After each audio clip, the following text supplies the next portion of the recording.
tun farko da duniya an dasa so bisa zuciyar mutum biyu, kuma da amfanin ba zai yanke ba dan yana da armashi. So ne ruwan zuma in ji wasu suka ce ruwan guba ne. So dangin mutuwa ne shi don ba ya duba rashi, so guba ne kama da madara yake. Shi masoyi yana da gaggawa, buri na yayi wasu kawa, shi kuma so kama da kura yake. So bai san wata kara ba, ba zai yi ragawa kowa ba, kullum tanadin kushewa yake. So ɗan baduwa akan gulbi, kowa bai ganin shi da aibi, yi masa hannuwa duk muke.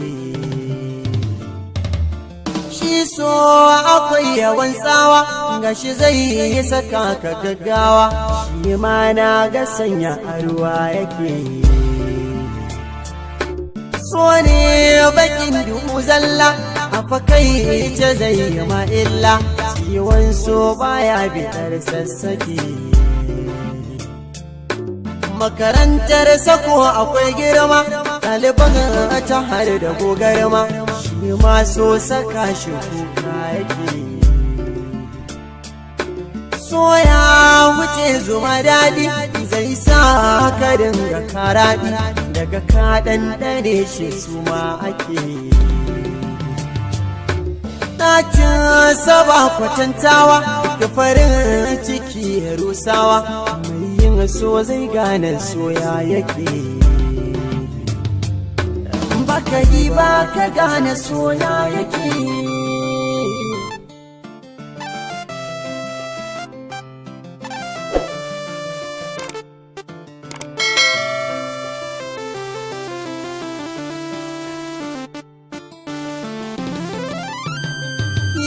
So bai kyale makafi ba, ba a za a ya bar guragu ba, domin so akwai tirin fuffuke.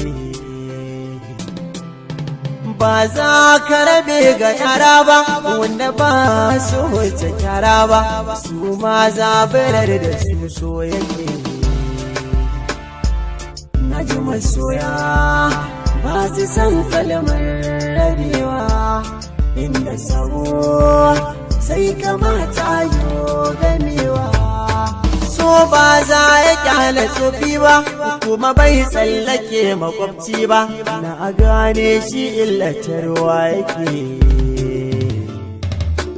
A gari na so akwai fadi, kai gudu ya saka ka fadi, tunda bai so ka bar shi hakanan yake. So ya darar masa dauki, idan yana faɗa da sayaki, ko zaki saka shi ƙaura yake. So na iya raba abota, ya harzika ka kai wauta, shi ya zuciyar masoya take. Ni dai iya tunanina, mai so a mai gurin kwana, ba maganin shi jinya yake. Guguwar shi ta taso, ka tashi ko da ba ka so, ka biye masa toshe kunne yake.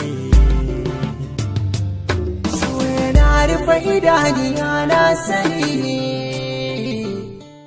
so yana rufe idaniya na sani.